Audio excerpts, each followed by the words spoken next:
छ तपाईँले हाम्रो एसके2 बाबु युट्युब च्यानलमा। साथीहरू, आजको यस भिडियोमा मैले चाहिँ लोकसेवा तयारी सामग्री वस्तुगत प्रश्न उत्तर जुन चाहिँ गोरखापत्रमा प्रकाशित भएको छ त्यो लिएर उपस्थित भइसकेको छु। साथीहरू, ल भिडियो सुरु गरौँ है त। पहिलो प्रश्न के रहेको छ त, दिगो विकास प्रतिवेदन 2021 अनुसार नेपाल कतिऔं स्थानमा रहेको छ? यसको चाहिँ राइट एन्सर के रहेको छ त? यसको राइट एन्सर रहेको छ 96औं दिगो विकास सम्बन्धमा विभिन्न 17वटा लक्ष्य तय गरिएको। त्यस्तै गरी विभिन्न राष्ट्रले ती लक्ष्यमा हासिल गरेको उपलब्धिका आधारमा सो प्रतिवेदन तयार भएको र प्रतिवेदन अनुसार शीर्ष स्थानमा रहन सफल 10वटा राष्ट्रहरू पनि रहेका छन्, जुन चाहिँ यहाँ तल हेर्न सक्नुहुन्छ। तल चाहिँ रहेका छन्, पहिलोमा रहेको छ Finland, Sweden, Denmark, Germany, Belgium, Austria, Norway, France, Slovenia, Estonia. त्यस्तै गरी सार्क राष्ट्रहरूको अवस्था कस्तो छ भने, एक नम्बरमा छ त भुटान 75औं स्थानमा छ, मालदिभ छ 69औं स्थानमा र श्रीलङ्का छ 27औं, नेपाल छ 96औं स्थानमा। त्यस्तै गरी बङ्गलादेश 109औं स्थानमा र भारत चाहिँ 120औं स्थानमा, पाकिस्तान 129औं स्थानमा र अफगानिस्तान 137औं स्थानमा रहेको छ। दोस्रो प्रश्न के रहेको छ भने, राष्ट्रिय प्राकृतिक स्रोत के रहेको छ त?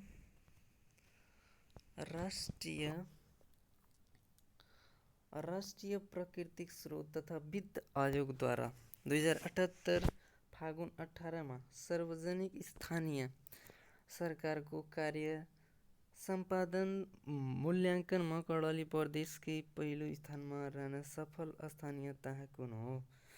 यसको राइट एन्सर रहेको छ हुम्लाको सिमकोट गाउँपालिका रहेको छ।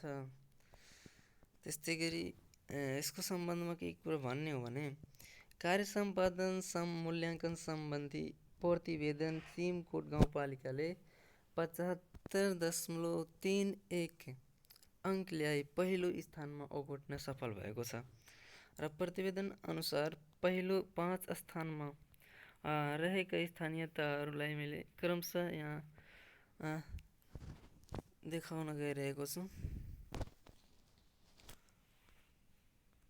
यहाँ रहेको छ, पहिलो स्थानमा रहेको छ सिमकोट, जुन चाहिँ 75.31 अङ्क ल्याई पहिलो स्थान हासिल गरेको छ। त्यस्तै गरी दोस्रोमा छ चपुण्ड बिन्द्र सैनी नगरपालिका, जुन चाहिँ दैलेख जिल्लामा रहेको छ र यसले चाहिँ 74.56 अङ्क ल्याई दोस्रो स्थानमा र चाहिँ त्यस्तै गरी शुभकालिका गाउँपालिका रहेको छ, तुङ कालीकोटमा रहेको छ, त्यो चाहिँ 70.46% अङ्क ल्याई चाहिँ यसले तेस्रो स्थान हासिल गरेको छ। त्यस्तै गरी चौथो स्थानमा रहेको छ सानीभेरी गाउँपालिका रुकुम पश्चिम, यसले 69.31%। त्यस्तै गरी पाँचौं स्थानमा रहेको छ नौमुले गाउँपालिका दैलेखमा रहेको छ, यसले 68.63% यसले अङ्क ल्याई चाहिँ पाँचौं स्थान ओगट्न सफल भएको छ।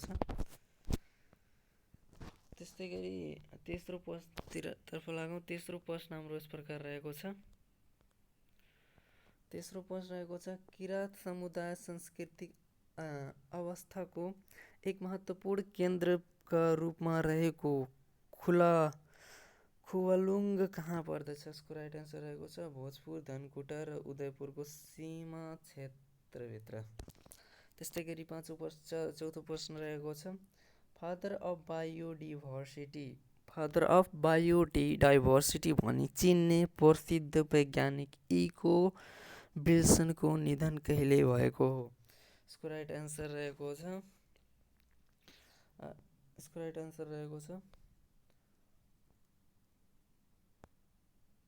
सन् 2021 डिसेम्बर 26। र सर्वप्रथम जैविक विविधता शब्दको प्रयोग गर्ने वैज्ञानिक डार्विनको जन्म चाहिँ सन् 1929 जुन 10 भएको हो। अमेरिकी वैज्ञानिक विल्सनलाई आधुनिक युगका डार्विन भनेर पनि चिन्ने गरिन्छ। र द फ्युचर अफ लाइफ यिनको चाहिँ यिनले थुप्रै किताबहरू लेखेका छन्। चाहिँ साहित्यकार यिनले चाहिँ के लेखेका छन् त the future of life, the future of life 2002, the leaf cutter and civilization by instinct 2011, the social conquest of earth 2012, र the meaning of human existence 2014, tale from the ant world 2020 आदि यिनका प्रसिद्ध कृतिहरू हुन् यिनले लेखेका।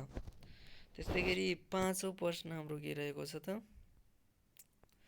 पाँचौँ प्रश्न रहेको छ साहसिक महिला पुरस्कार 2022बाट सम्मानित हुने सामाजिक अभिनेता को हुन्? अभिनेता को हुन् त?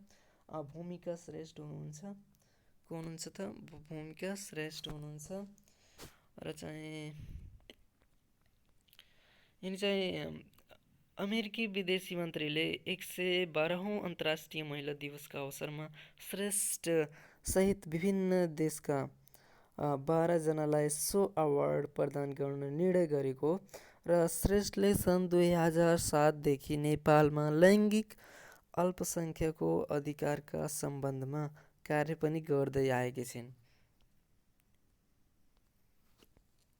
त्यस्तै गरी 6औं प्रश्नतिर लागौँ।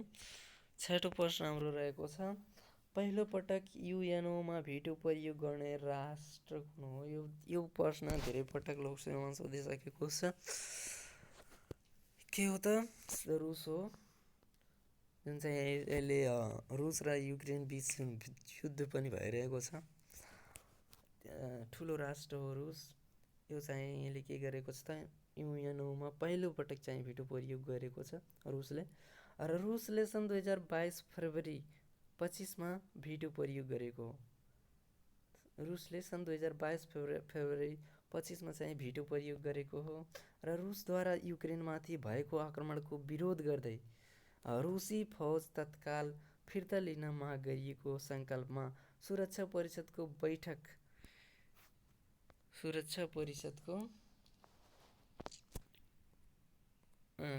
परिषदको बैठकमा रुसले पनि भिटो प्रयोग गरेको हो के।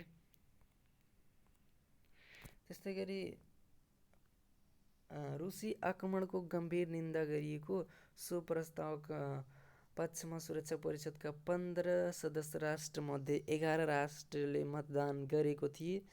प्रस्ताव पारित हुन 9 मुलुकले मतदान गरे पुग्ने, तथापि रुसद्वारा भिटो प्रयोग गरिएकोले प्रस्ताव विफल हुन पुगेको हो। र प्रस्ताव उपरको मतदानमा चीन, भारत र युएई अनुपस्थित पनि रहेका थिए।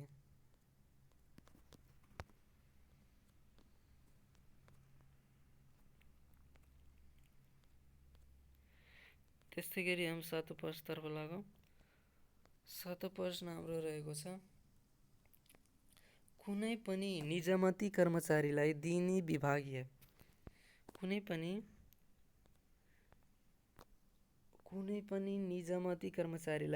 विभागीय सजायको विषयमा कोसँग परामर्श लिनुपर्छ? लोकसेवा आयोगसँग परामर्श लिनुपर्ने हुन्छ।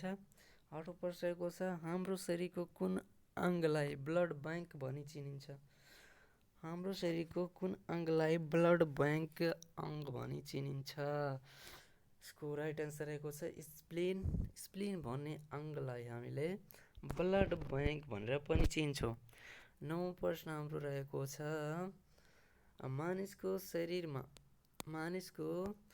शरीरमा इन्सुलिन हार्मोन उत्पादन गर्ने ग्रन्थि कुन हो?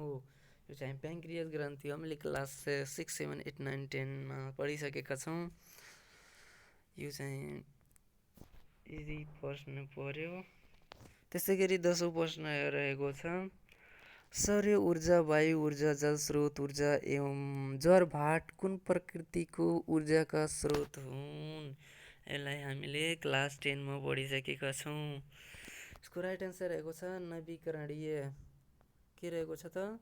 नवीकरणीय ऊर्जा, जुन चाहिँ सौर्य ऊर्जा, वायु ऊर्जा र जलस्रोत ऊर्जा एवं ज्वारभाट ऊर्जा चाहिँ अन्तर्गत यो चाहिँ के अन्तर्गत पर्दछ त? नवीकरणीय रिन्युएबल सोर्सेस अफ एनर्जी अन्तर्गत पर्दछ।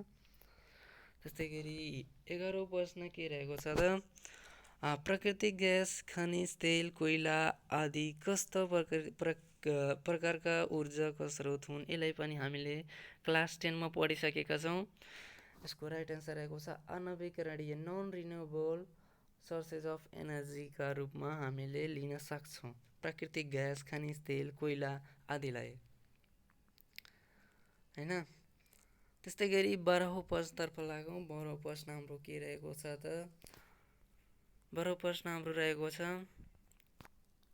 U19 विश्वकप क्रिकेट 2022 को उपाधि विजेता राष्ट्र कुन हो? यसको राइट एन्सर रहेको छ भारत। भारत 5औं पल्ट सो उपाधि जित्न सफल भएको हो। प्रतियोगितामा इङ्ल्यान्ड उपविजेता बनेको थियो। अन्य प्रतियोगितामा 16 टिमको सहभागिता बनिरहेको छ। त्यस्तै गरी प्रतियोगिता सन् 2022 जनवरी 14 देखि फरवरी 5 सम्म सञ्चालन भएको छ र चाहिँ प्रतियोगितामा प्लेयर अफ द सिरिजको उपाधि दक्षिण अफ्रिकाका डेभल्ड ब्रेभिसले जितेका हुन्। त्यस्तै गरी हामीले 13औं प्रश्नतर्फ लागौँ। 13औं प्रश्न के रहेको छ त? अजत त्यज बेजत अनि चाहिँ क प्रतिपादक हुन्? अब्राहम मास्लो हुन्। त्यसै गरी 14औं प्रश्न के रहेको छ त? भाषा पाठशालाको निरीक्षण गर्न पाठशाला बन्दोबस्त इन्सपेक्टरी अफिसको स्थापना कहिले गरियो? यसको राइट एन्सर रहेको छ सन् विक्रम सम्वत 1976 मा। त्यस्तै गरी 15औं प्रश्न रहेको छ नन्द भाउजू ताल चितवन जिल्लामा पर्छ भने घोडाघोडी ताल कहाँ पर्छ? अत्यन्तै सजिलो प्रश्न रहेको छ यो। यसको राइट एन्सर रहेको छ कैलाली। यो चाहिँ हामीले सुरुदेखि पढ्दै आएका छौँ। त्यस्तै गरी 16औं प्रश्न रहेको छ नेपाललाई सर्वप्रथम अन्तर्राष्ट्रिय पदक दिलाउने खेलाडी को हुन्? यो क्वेसन मैले यसभन्दा पहिलावाला भिडियोमा पनि हालिसकेको छु। यही गएर हेर्नुहोला प्लेलिस्टमा। मेरो भिडियोको कम्युनिटीमा पनि गएर थुप्रै भिडियोहरू मैले पोस्ट गरिसकेको छु, त्यसलाई पनि हेर्नुहोला। यसले चाहिँ के भनेको छ त? नेपाललाई सर्वप्रथम अन्तर्राष्ट्रिय पदक दिलाउने खेलाडी को हुन् त जित बहादुर केसी हुन्। अनि चाहिँ यिनको बारेमा केही कुरा जान्नु छ भने यहाँ के छ भने धावक जित बहादुर केसीले सन् 1973 मा फिलिपिन्सको मनिलामा सम्पन्न एसियन फास्ट एन्ड ट्र्याक च्याम्पियनसिपमा नेपाललाई काँस्य पदक दिलाएका थिए र सो पदक नेपालकै पहिलो अन्तर्राष्ट्रिय पदक थियो। त्यही भएर नेपाललाई सर्वप्रथम अन्तर्राष्ट्रिय पदक दिलाउने खेलाडीको रूपमा हामीले जित बहादुर केसीलाई लिन सक्छौँ। र चाहिँ 17औं प्रश्न हाम्रो यस प्रकार रहेको छ। 17औं प्रश्न के रहेको छ त? विश्वकै सबैभन्दा उचाइमा हुने ब्रेस्ट म्याराथन कहिलेदेखि सुरु भएको? यसको राइट एन्सर रहेको छ सन् 2003 देखि सुरु भएको र सगरमाथा आरोहणको स्वर्ण महोत्सवको अवसरमा असर पारी सन् 2003 देखि यो म्याराथनको सुरुवात पनि भएको हो। त्यस्तै गरी 18औं प्रश्न हाम्रो रहेको छ। 18औं प्रश्न रहेको छ GATT को सट्टामा जन्मिएको संस्थानको नाम के हो? यसको राइट एन्सर रहेको छ WTO। पहिला त GATT थियो, तर पछि गएर यसको नाम परिवर्तन भयो। केमा परिवर्तन भयो त? WTO मा। र 1900 प्रश्न रहेको छ, दिगो विकास भन्नाले के बुझिन्छ? यो प्रश्न हामीले कक्षा 6, 7, 8देखि अहिलेसम्म पनि पढ्दै आइरहेका छौँ। दिगो विकास भन्ने तपाईँहरूलाई थाहै होला। दिगो विकास भनेको के हुन्छ त? वर्तमान र भावी पुस्ताको आवश्यकता पूर्ति गर्न सक्ने गरी गरिएको विकास के? वर्तमान र भावी पुस्ताको आवश्यकता पूर्ति गर्न सक्ने गरी गरिएको विकासलाई हामीले के भन्छौँ त? दिगो विकास भन्छौँ। हामीले टिकाउ हुने विकासलाई पनि दिगो विकास भन्न सक्छौँ। ठिक छ। त्यस्तै गरी 20औं प्रश्नतर्फ लागौँ। 20औं प्रश्न हाम्रो के रहेको छ त? 20औं प्रश्न हाम्रो यस प्रकार रहेको छ, कागतीको रसमा कुन एसिड पाइन्छ? यो पनि हामीले क्लास 10 मा पढेछौँ। कागतीको रसमा कुन एसिड हुन्छ? यसको राइट आन्सर रहेको छ साइट्रिक एसिड। त्यस्तै गरी 21औं प्रश्न रहेको छ, नेपालमा कृषि तथा पशु बिमा सुरुवात कहिलेदेखि भएको? यसको राइट आन्सर रहेको छ विक्रम सम्वत 2069 माघमा भएको। त्यस्तै गरी 22औं प्रश्न रहेको छ, वुमेन डेभलपमेन्ट। 22औं प्रश्न रहेको छ, वुमेन इन डेभलपमेन्ट WID अवधारणाले कुन पक्षमाथि जोड दिन्छ? कुन पक्षमाथि जोड दिन्छ? यसको राइट आन्सर छ विकास प्रक्रियामा महिला सहभागितामा बढाउने प्रयासमा जोड दिन्छ। के गर्छ त यसले? वुमेन इन डेभलपमेन्ट वा WID अवधारणाले चाहिँ विकास प्रक्रियामा महिला सहभागिता बढाउने माथि जोड दिन्छ। 23औं प्रश्न रहेको छ, भूकम्पीय जोखिमका हिसाबले नेपाल विश्वको कतिऔं स्थानमा रहेको छ? 11औं स्थानमा रहेको छ। भूकम्पीय जोखिमका हिसाबले नेपाल विश्वको 11औं स्थानमा रहेको छ। पृथ्वी अब किन रहेको छ त यसको बारेमा पनि कुरा गरौँ। किन चाहिँ नेपाल 11औं स्थानमा भूकम्पीय जोखिमको हिसाबले पर्छ? यहाँ हेर्ने, पृथ्वीको धरातलमा तलमाथि वा दायाँ बायाँ हल्लेर काँप्ने क्रियालाई हामीले सर्वप्रथम भूकम्पको परिभाषा लिनुपर्छ। भूकम्प भनेको के हो त? भूकम्प भनेको के हुन्छ त? पृथ्वीको धरातल तलमाथि वा दायाँ बायाँ हल्लेर काँप्ने क्रियालाई भूकम्प भनिन्छ। यसलाई हामीले क्लास 10 को सामाजिक किताबमा पनि पढेका छौँ। भूकम्प भनेको के हो? त्यसमा ल्याङ्ग्वेजनल ल्याटिट्युडनल यसको बारेमा पनि पढिसकेका छौँ हामीले। अर्थात् पृथ्वीको गर्भमा भएको प्रक्रियाले पृथ्वीको माथिल्लो सतहमा हुने कम्पन नै भूकम्प हो। र भूकम्प एक प्राकृतिक प्रक्रिया हो। यसलाई न त रोक्न सकिन्छ न त छेक्न नै। यो कुनै पनि बेला जहाँ पनि आउन सक्छ। खास गरी भूकम्पीय क्षेत्रमा। भूकम्पीय क्षेत्र भन्नाले पृथ्वीमा रहेका भूखण्ड प्लेटहरू बीचमा हुने ठक्करको सिमाना भएका क्षेत्र हो। र यसको सन्दर्भमा भन्ने हो भने पृथ्वीको गर्भमा रहेका पृथ्वीका गर्भमा रहेका चट्टानी प्लेट बीच जति लामो घर्षण हुन्छ उति नै शक्तिशाली भूकम्प आउने गर्छ। तर पुरै संसारलाई विनाश गर्ने खालको प्रलयकारी भूकम्प ल्याउने चट्टान पृथ्वीको गर्भमा रहेको पाइँदैन। त्यस्तो चट्टान जसले पृथ्वीमा चाहिँ प्रलयकारी रूपमा भूकम्प ल्याउँछ होइन, त्यो चाहिँ पृथ्वीको गर्भमा रहेको पाइँदैन। त्यस्तो खालको चट्टान। र भूगर्भविदहरूका अनुसार भूगर्भविदहरूले के भन्नुभएको छ भने पृथ्वीको गर्भमा रहेका कुनै पनि चट्टान बीच घर्षणले 10.5 रेक्टर स्केल भन्दा बढीको भूकम्प ल्याउने समर्थ राख्दैन। तपाईँहरूले सुन्नुभयो होला 9.6 रेक्टर स्केलको भूकम्प अहिलेसम्म आएको छ र त्यसभन्दा माथि आयो होला। र तर पनि 10.5 रेक्टरको स्केलभन्दा भूकम्प अहिलेसम्म आएकै छैन र आउन पनि सक्दैन।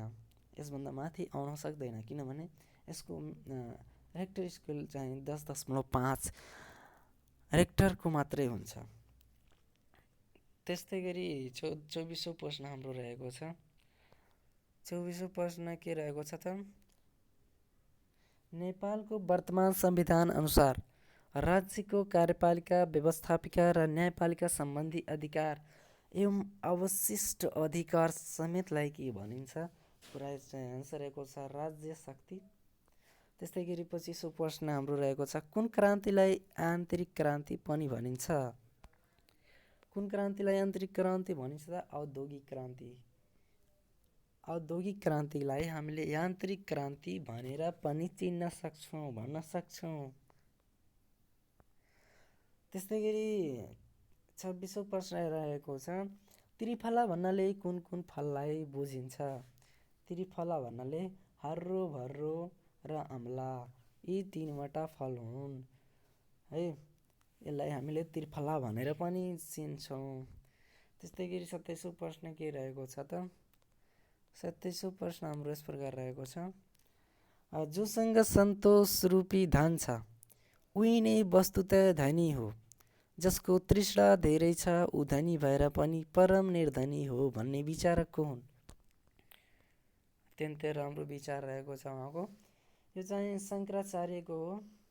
उहाँले के भन्नुहुन्छ भने, जोसँग सन्तोष रूपी धन छ ऊ नै वस्तुतः धनी हो, जसको तृष्णा धेरै छ मतलब लोभ लालच धेरै छ ऊ धनी भएर पनि परम निर्धनी हो। मतलब उसको मतलब ऊ धनी भएर पनि जतिसुकै धन भए पनि ऊ एकदमै निर्धनी छ भन्ने विचारक शङ्कराचार्य हुनुहुन्छ।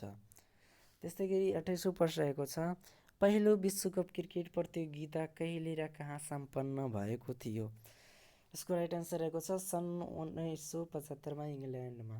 इङ्ल्यान्डबाट सुरुवात भएको हो पहिलो विश्वकप क्रिकेट। कहिले भएको हो? सन् 1975मा भएको हो। कहाँ भएको हो? इङ्ल्यान्डमा। र त्यस्तै गरी 29औं प्रश्न हाम्रो यस प्रकार रहेको छ। 29औं प्रश्न हाम्रो अन्तिम प्रश्न यस प्रकार रहेको छ, सबैभन्दा गहिरो महासागर कुन हो? यसको राइट आन्सर रहेको छ प्रशान्त महासागर। साथीहरू, आजको यस भिडियोमा यति मात्र। यस्तै खालका एजुकेसनल भिडियोहरू हेर्नको लागि हाम्रो यस च्यानल के2 बाबु युट्युब च्यानललाई सब्सक्राइब गरी बेल आइकन थिचिदिनु होला, ताकि मैले डेली अपलोड गर्ने भिडियोहरूको नोटिफिकेसन तपाईँले सर्वप्रथम प्राप्त गर्नुहोस् है। साथीहरू, भिडियोको प्लेलिस्टलाई पनि हेर्नुहोला, त्यसमा विभिन्न भिडियोहरू पाउन सक्नुहुन्छ, एस्से पाउन सक्नुहुन्छ, निबन्ध पाउन सक्नुहुन्छ, त्यस्तै गरी वर्ड मिनिङहरू पनि पाउन सक्नुहुन्छ र सामान्य ज्ञानका थुप्रै भिडियोहरू पनि तपाईँले हेर्न सक्नुहुन्छ। लोकसेवाका तयारी गर्नुभएका, शिक्षक सेवाका तयारी गर्नुभएको अनि चाहिँ लाइसेन्सको तयारी गर्नुभएको विद्यार्थीहरूले पनि हेर्न सक्नुहुन्छ। यदि हुनुहुन्छ भने त्यसलाई अवश्य हेर्नुहोला। यति भन्दैमा आजको यस भिडियोलाई यहीँ समाप्त गर्दछु। हवस् त, धन्यवाद। फेरि भेट्नेछौँ अर्को भिडियोमा है।